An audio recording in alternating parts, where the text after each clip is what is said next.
नमस्कार दोस्तों, स्वागत है आपका न्यूज का साइंस चैनल में। आज का हमारा टॉपिक है अव्यय। हम लोग अव्यय पढ़ने वाले हैं। अव्यय काफ़ी इम्पॉर्टेंट है इसलिए क्योंकि अक्सर आप लोग जब किसी डिफिनेशन को पढ़ते होंगे या कहीं किसी भी महत्वपूर्ण कॉन्सेप्ट को पढ़ते होंगे तो वहाँ पर अव्यय शब्द का अक्सर इस्तेमाल होता है। जैसे कि हम समास की बात करें, जब आप समास में पढ़ते हैं तो वहाँ पर देखिए अव्यय जैसे शब्दों का इस्तेमाल होता है। हालांकि मैंने वहाँ बताया है आप लोगों को कि अव्यय का अर्थ क्या होता है, अर्थ मैंने बताया है। लेकिन यहाँ पर परीक्षण प्रश्न सिर्फ अव्यय के अर्थ से मतलब नहीं समझ जाएंगे, लेकिन जो अव्यय के प्रकार हैं, वो जो प्रकार हैं उसके जो उदाहरण हैं हम लोग पढ़ते हैं, वहाँ से परीक्षा में प्रश्न आ सकते हैं। तो चलिए उसको देखते हैं। पहले नंबर देख लें कि अव्यय होता क्या है। अव्यय मतलब आ प्लस व्यय, आ प्लस व्यय यानी जिसका व्यय ना हो। व्यय ना हो मतलब कि कोई अगर मूल शब्द है तो वो वैसा ही बना रहेगा। अन्य उदाहरण देखें तो जैसे हम बोलते हैं लड़का, तो लड़का कैसा है? व्यय शब्द है, ये अव्यय नहीं है। कैसे? अगर लड़का है और उस पर एक ही मात्रा लगा के उसको लड़के कर दिया गया, यानी वो एक वचन लड़का था एक वचन, और जब लड़के कर दिया गया तो वो हो गया बहुवचन। तो इसमें क्या हो गया? रूप परिवर्तन हो गया शब्द का। एक वचन मतलब एक लड़के की बात कर रहे हैं, लड़के जब बोल रहे तो बहुवचन, जब लड़की बोल रहे हैं तो एक लड़की, जब लड़कियां बोल रहे हैं तो कई लड़कियां। तो वहाँ पर हमको एक वचन और बहुवचन के रूप में शब्दों का रूप परिवर्तित होते दिखाई दे रहा है। तो ये चीज़ हो गई। दूसरी चीज़ ये है कि यहाँ पर और किन किन चीज़ों के आधार पर रूप परिवर्तन देखने को मिलेगा। तो देखते हैं, जिन शब्दों के रूप में लिंग, वचन और कारक, ध्यान दें, लिंग, वचन और कारक, पुल्लिंग, स्त्रीलिंग, एक वचन, बहुवचन, कारक के आदि के आधार पर परिवर्तन, कोई परिवर्तन या विकार ना हो, उसे अव्यय कहते हैं। मतलब कि न तो लिंग के आधार पर कोई परिवर्तन देखने को मिले शब्द के अंदर, न वचन के आधार पर किसी प्रकार का परिवर्तन देखने को मिले, न ही कारक के आधार पर। मतलब जो शब्द है उसमें किसी प्रकार का परिवर्तन देखने को ना मिले तो वो सभी अव्यय शब्द कहलाएंगे। उदाहरण देखें तो जब मैं जाऊंगा तब वह आएगा। तो जब मैं जाऊंगा तो जब जो शब्द है इसमें यह है मूल शब्द, इसमें किसी प्रकार का परिवर्तन नहीं कर सकते। कहाँ, कहाँ अगर शब्द लिखा है तो क्या कहें कह सकते हैं? नहीं। कहो कह सकते हैं? नहीं।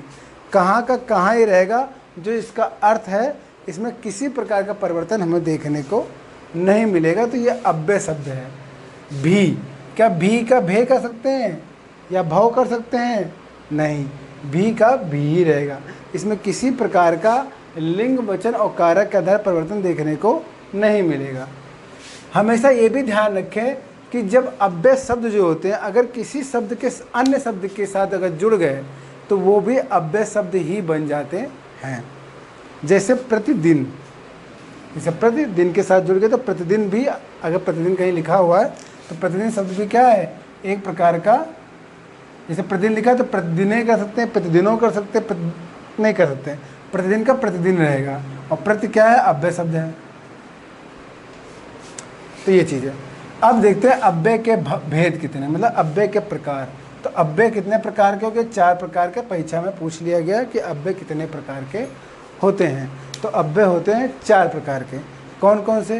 क्रिया विशेषण, संबंध बोधक अव्यय मतलब क्रिया विशेषण अव्यय, संबंध बोधक अव्यय, समुच्चय बोधक अव्यय और विस्मय बोधक अव्यय। तो ये 4 अव्यय हमें पढ़ने हैं। क्रिया विशेषण देखते हैं पहले नंबर। तो आज हम लोग क्रिया विशेषण के बारे में ही पढ़ेंगे, काफ़ी लंबा है। और देखते होंगे अक्सर जब परीक्षा में प्रश्न आता होगा तो क्रिया विशेषण के ऊपर ज़्यादा परीक्षा में प्रश्न आते हैं। क्रिया विशेषण अव्यय के ऊपर ज़्यादा प्रश्न आते हैं। तो ये काफ़ी बड़ा भी है, इसीलिए तो परीक्षा में प्रश्न भी आते हैं। और यहाँ पर एग्जामिनर को जो उसको मौका मिल जाता है प्रश्न पूछने का। जैसे क्रिया विशेषण होता क्या है? क्रिया विशेषण जिस शब्द से क्रिया या विशेषण की विशेषता प्रकट हो उसे क्रिया विशेषण करेंगे। जैसे राम धीरे धीरे पढ़ता है। राम पढ़ता तो है लेकिन कैसे? धीरे धीरे पढ़ता है। तो जो धीरे धीरे शब्द है ये क्या है? ध्यान दे, पहले धीरे धीरे जो शब्द है ये अव्यय शब्द है। कैसा शब्द है? अव्यय शब्द है, लेकिन बदल किसकी विशेषता प्रकट कर रहा है? पढ़ने की विशेषता, धीरे धीरे पढ़ता है। आप कब आए? आप आए तो, लेकिन कब आए? तो कब भी अव्यय शब्द है, तो कब क्या है? क्रिया विशेषण। उसके पास अच्छी पुस्तकें हैं, लेकिन कैसी अच्छी पुस्तकें हैं? उसके पास अच्छी पुस्तकें पर्याप्त हैं, तो पर्याप्त क्या है? क्रिया विशेषण। वह कल अवश्य आएगा, वह कल आएगा लेकिन अवश्य आएगा, तो अवश्य क्या शब्द है? अवश्य एक अव्यय शब्द है, लेकिन चूंकि क्रिया की विशेषता बता दे रहा है कि आएगा तो, लेकिन अवश्य आएगा, तो यह है। पुस्तक, अच्छी पुस्तकें हैं तो, लेकिन अच्छी पुस्तक कैसी है? पर्याप्त है, मतलब काम चल जाएगा। ठीक है, तो इस तरह से विशेषता बता रहा है। तो ये क्रिया या विशेषण की विशेषता बता रहा हो तो उसे क्रिया विशेषण अव्यय कहते हैं। लेकिन बस ध्यान दे, जो शब्द हम इस्तेमाल कर रहे हैं वो अव्यय वाले शब्द हैं कि नहीं। अगर अव्यय वाले शब्द हैं तो वो क्रिया विशेषण अव्यय कहलाएगा। क्या कहलाएगा? क्रिया विशेषण अव्यय। धीरे धीरे अगर सब लिखा है तो धीरे धीरे में कुछ कर सकते हैं, अव्यय है वो। कोई परिवर्तन कर सकते हैं? नहीं कर सकते। पर्याप्त लिखा है तो कुछ परिवर्तन कर सकते हैं, लिंग वचन कारक के आधार पर? नहीं कर सकते। अवश्य लिखा है, नहीं कर सकते। ये देखेंगे। अब आते हैं क्रिया विशेषण के भी भेद देख लें। अभी तो हमने क्रिया विशेषण देखा, अब क्रिया विशेषण तो एक प्रकार हो गया, एक भेद हो गया किसका? अव्यय का। लेकिन इसके भी अपने भेद हैं, अलग अलग आधारों पर। कैसे? रूप के आधार पर, प्रयोग के आधार पर और अर्थ के आधार पर। ध्यान देंगे, किसके आधार पर? मूल क्रिया विशेषण के भेद हैं रूप के आधार पर, प्रयोग के आधार पर और अर्थ के आधार पर। रूप के आधार पर 3 प्रकार के हैं, मूल क्रिया विशेषण, यौगिक क्रिया विशेषण और कारण क्रिया विशेषण। जैसा नाम है उसी प्रकार का क्रिया विशेषण होगा। जैसे मूल क्रिया विशेषण कह रहे हैं तो ये शब्द कैसे होते हैं? हमेशा मूल होते हैं, इसमें किसी प्रकार की चीज़ जुड़ती घटती नहीं है, कोई परिवर्तन कर ही नहीं सकते आप। जैसे अन्य शब्द के योग या मेल से नहीं बनते हैं, जो जैसे अचानक नहीं, मेल से फिर, पुनः नहीं, या ये क्या कोई 2 शब्दों के मेल से बना है? नहीं।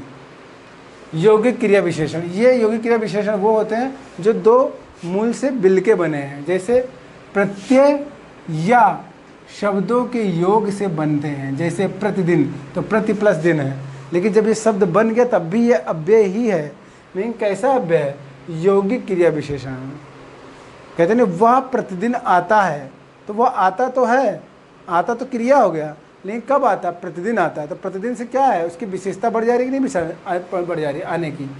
घर बाहर, हर एक, जहाँ तहाँ, इधर उधर, यथाक्रम, तो यथा प्लस क्रम है।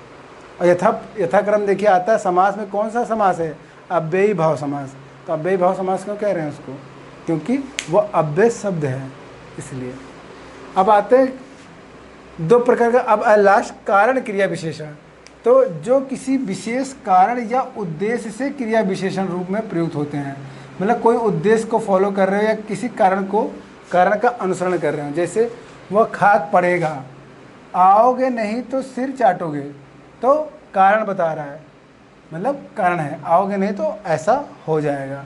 ठीक है, वह खाक पड़ेगा, तो एक टारगेट की तरफ बात को लेके जा रहे हैं कि वह खाक पड़ेगा। ठीक है, अब आते हैं प्रयोग के आधार पे, ये मूल क्रिया विशेषण हो गया।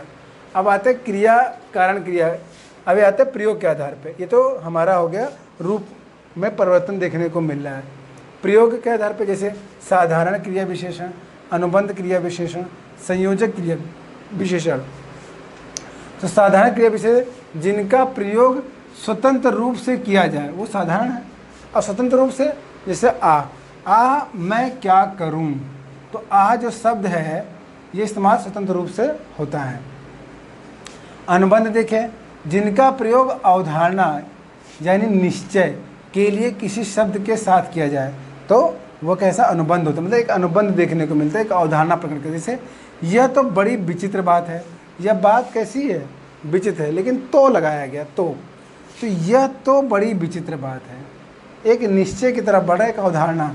मैंने उन्हें देखा तक नहीं, मैंने देखा नहीं मतलब देखा नहीं तो ठीक है, देखा तक नहीं मतलब एक निश्चय कर दिया गया है, एक अवधारणा प्रकट कर दी गई है, मैंने उन्हें देखा तक नहीं, मतलब ये अवधारणा है एक निश्चय, ठीक है।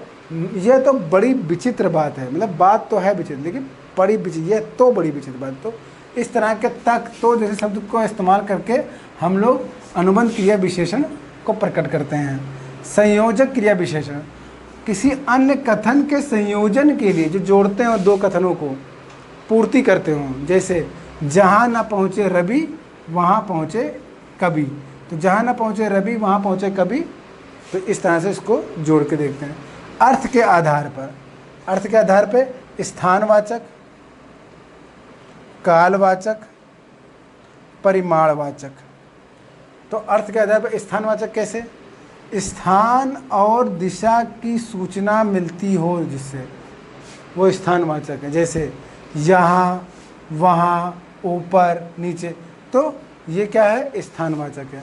कालवाचक, काल या समय की सूचना मिलती हो, काल या समय की सूचना मिलती हो, समय की सूचना मिलती, जैसे आज, अब, कब, निरंतर, अभी। तो नाम शब्दों से पता चल जाएगा कि समय की बात कर रहा है, क्या सामान्य शब्द है? नहीं।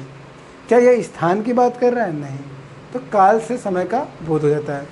परिमाण से परिमाण का बोध हो जाए, जैसे परिमाण का बोध अधिक, परिमाण बता रहा है ना, कम ज़्यादा, बहुत, खूब, काफ़ी, किंचित, बढ़कर, एक एक, बारी बारी, मतलब एक कह रहा है कि बारी बारी से आइए, या एक एक करके आइए, या बढ़कर काम करिए, मतलब कुछ ऐसा कह रहा है कि जो परिमाण को प्रकट करता हो, क्वांटिटी जो प्रकट कर रहा हो, वो किस रूप में कर रहा हो, ठीक है, ये देखा जाता है। अधिक है, बहुत है, खूब है, काफ़ी है, ठीक है, तो ये परिमाण होता है। तो अर्थ बदल रहा है।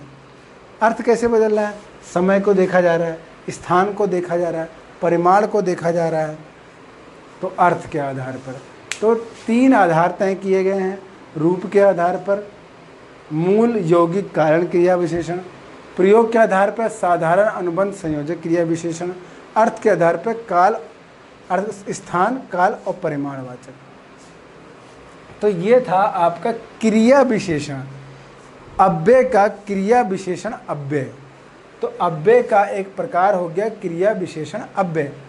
अन्य जो है समुच्चय संबंध बोधक, समुच्चय बोधक, या फिर विस्मय आदि बोधक। ठीक है, उम्मीद करता हूँ ये वीडियो आपको काफ़ी पसंद आया होगा, इसलिए इस वीडियो को अधिक से अधिक लाइक करें, शेयर करें, सब्सक्राइब करें। आज के लिए इतना, धन्यवाद।